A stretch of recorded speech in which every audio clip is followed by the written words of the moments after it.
Emmanuel இஸ்ரவேல் என் நம்பிக்கையானவரே, நம்பிடும் யாவருக்கும் நீர் அரணாய் நிற்பவரே.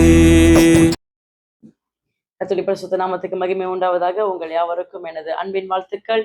நான் உங்கள் பாஸ்டர் ஜாய்னா ஃபெய்த். இது உங்கள் நம்பிக்கையின் நேரம். இந்த நாளிலும் கூட உங்கள் யாவரையும் பார்ப்பதிலே மிகவும் சந்தோஷம் அடைகிறேன். இந்த நாளிலும் கர்த்தருடைய ஒரு வார்த்தையை, விசேஷமான வார்த்தையை உங்களுக்காக கொண்டு வந்திருக்கிறேன். ஏசாயாவின் புஸ்தகம் 54ஆம் அதிகாரம் 10வது வசனம். மலைகள் விலகினாலும் பர்வதங்கள் நிலை பெயர்ந்தாலும் என் கிருபை உன்னை விட்டு விலகாமலும் என் சமாதானத்தின் உடன்படிக்கை நிலை பெயராமலும் இருக்கும் என்று உன்மேல் மனதுருகிற கர்த்தர் சொல்லுகிறார். பிரியமானவர்களே, மலைகள் விலகினாலும் பர்வதங்கள் நிலை பெயர்ந்தாலும் உங்களோட மேல் கர்த்தர் வைத்த கிருபையும் அவருடைய சமாதானமும் என்றும் நிலை பெயராமல் இருக்கும் என்று எப்பொழுதும் உங்களுக்காய் மனதுருகி கொண்டிருக்கிற கர்த்தர் உங்களுக்கு ஒரு வாக்குத்தத்தத்தை இந்த நாளிலே கொடுக்கிறார். பிரியமானவர்களே, மலைகளை போல நம்பின மனிதர்கள் உங்களை விட்டு விலகலாம்.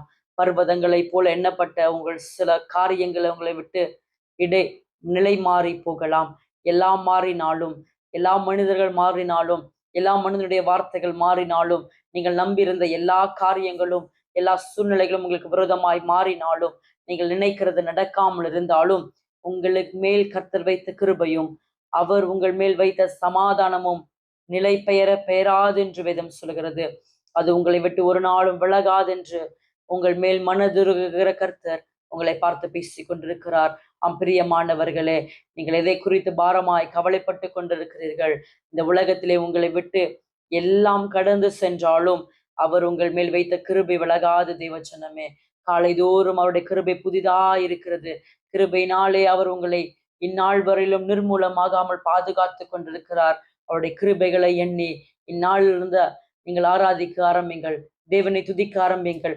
அவர் கிருபை உங்கள் மேல் பெருகுவதாக. அப்போஸ்தலர் பவுலாகிய இருந்த பரிசுத்தவானுக்கு ஒரு முள் கொடுக்கப்பட்டிருந்தது. கர்த்தரை பார்த்து அந்த முள் என்னை விட்டு விலகட்டும் என்று கேட்ட பொழுது கர்த்தர் ஒரு காரியத்தை அவரோடு கூட பேசினார். என் கிருபை உனக்கு போதும். நீ கடந்து போகிற சூழ்நிலை கடினமானதா இருக்கலாம், தீராத வியாதியா இருக்கலாம், மனிதர்களால் கைவிடப்பட்ட நிலைமையில இருக்கலாம், உன் எதிர்காலத்தை குறித்துதான ஒரு கேள்விக்குறியோடு அமர்ந்து கொண்டிருக்கலாம். அவருடைய கிருபையும் அவருடைய சமாதானமும் உன்னை விட்டு விலகாது என்று பேசி கொண்டிருக்கிறேன். இந்த நாளில் என்னோடு கூட ஜெபம் பண்ணுங்கள். நிச்சயமாய் கர்த்தருடைய கிருபை உங்க வாழ்க்கையில பெருகும். தேவச்சனமே, அவருடைய சமாதானம் உங்கள் வாழ்க்கையில பெருகும் என்று சொல்லி என்னோடு கூட இந்த ஜெபத்துல இணைந்து கொள்ளுங்கள். அன்பின் பரலோக பிதாவே, இந்த வீடியோ கிளிப்பை பார்த்து கொண்டிருக்கிற யாரா இருந்தாலும் சரி, இவருடைய வாழ்க்கையில மலைகளை போன்ற நம்பின மனிதர்கள் விலகி இருக்கலாம், பர்வதங்கள் நிலை பெயர்ந்திருக்கலாம். ஆனால் என் தேவனாகிய கர்த்தருடைய கிருபையும் உண்டு பண்ணின சமாதானமும் இவர்கள் வாழ்க்கை விட்டு விலகாமல் இருக்கட்டும் என்று எப்பொழுதுமே இவர்களுக்காய் மனதுருகுகிற கர்த்தர் இந்த உடன்படிக்கை செய்திருக்கிறீர், இந்த வாக்குத்தத்தத்தை கொடுத்திருக்கிறீர். இவர்களுடைய குடும்பங்கள் இதனால் ஆசீர்வதிக்கப்படுவதாக. கிருபை விலகாமல் இருக்கட்டும் ஆண்டவரே. கிருபை பெரிதா இவர்களை நடத்தட்டும். எதெல்லாம் கடக்க முடியவில்லை என்று தவித்து கொண்டிருக்கிறார்களோ, தேவ கிருபையினால் எல்லா காரியங்களையும் ஜெயமாய் முடிக்க உதவி செய்யுங்க. பரிசுத்த ஆவியானவர் இவர்களோடு தங்கியிருப்பீராக. சமாதானம் இடைபடாத ஆண்டவரை, இடைவிட்டு விலகாத ஒரு சமாதானம், இவர்களை விட்டு விலகாத ஒரு சமாதானம், இவர்களை விட்டு ஆண்டவரே நல்ல சமாதானம் இருதயத்திலே தங்கியிருக்கட்டும் என்று சொல்லி ஜெபிக்கிறேன். தாமே நல்ல கிருபையும் சமாதானத்தினாலும் இவர்களை அலங்கரிப்பீராக. இயேசு என்கிற வல்லமையுள்ள நாமத்திலே வேண்டி ஜெபிக்கிறேன் ஜீவனோட நல்ல தகப்பனே.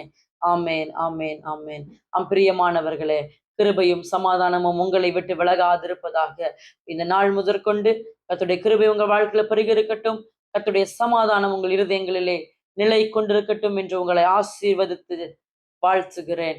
மீண்டுமாய் அடுத்த நம்பிக்கை நேரத்திலே உங்கள் யாவரையும் சந்திக்கிறேன். வல்லவரே, செயல்களில் வல்லவரே, சொல்வதிலும் செய்வதிலும் முரண்பாடற்றவரே.